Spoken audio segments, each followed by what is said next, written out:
सरस्वती मैया की।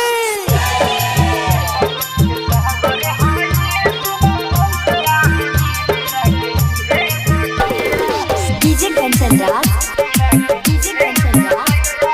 हाजीपुर वैशाली। मित्रा recording studio Pune Chakan.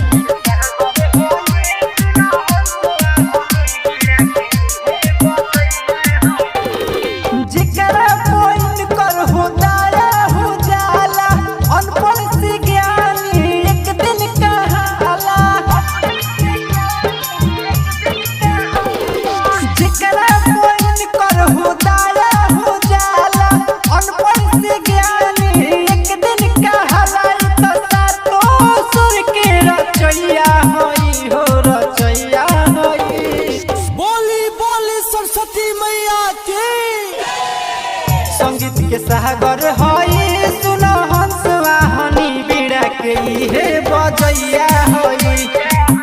संगीत के सागर हई सुनो हंस वाहनी बीड़ा के हे बजैया हई।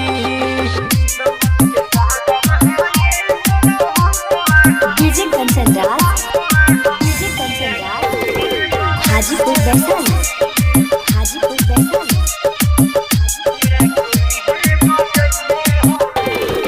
जे भी शरण में अइले खाली न केहू गइले, कृपा से इनका काली दास ज्ञानी भइले।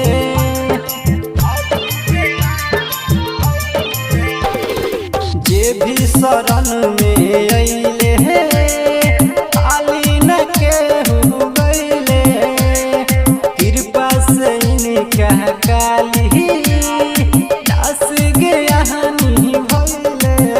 ई तो सातो सुर के रचैया हई हो रचैया हई। बोली बोली सरस्वती मैया की।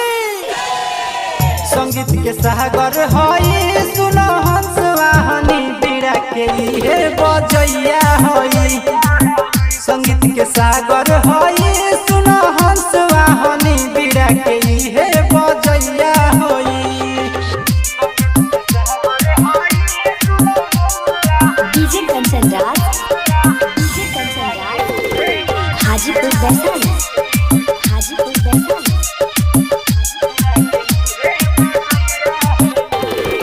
विद्या के दाता मैया बालिका के करेली भलैया।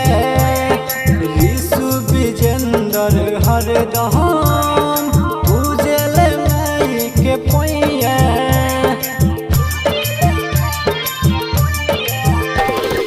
विद्या के दाता मैया बालिका के करेली भलैया। रविकांत विजेंदर हरदम पूजल माई के पैया। ई तो सातो सुर के रचैया हई हो रचैया हई। बोली बोली सरस्वती मैया की। संगीत के सागर हई सुनो हंस वाहनी बीड़ा के हे बजैया हई। संगीत के सागर हई सुनो हंस वाहनी बीड़ा के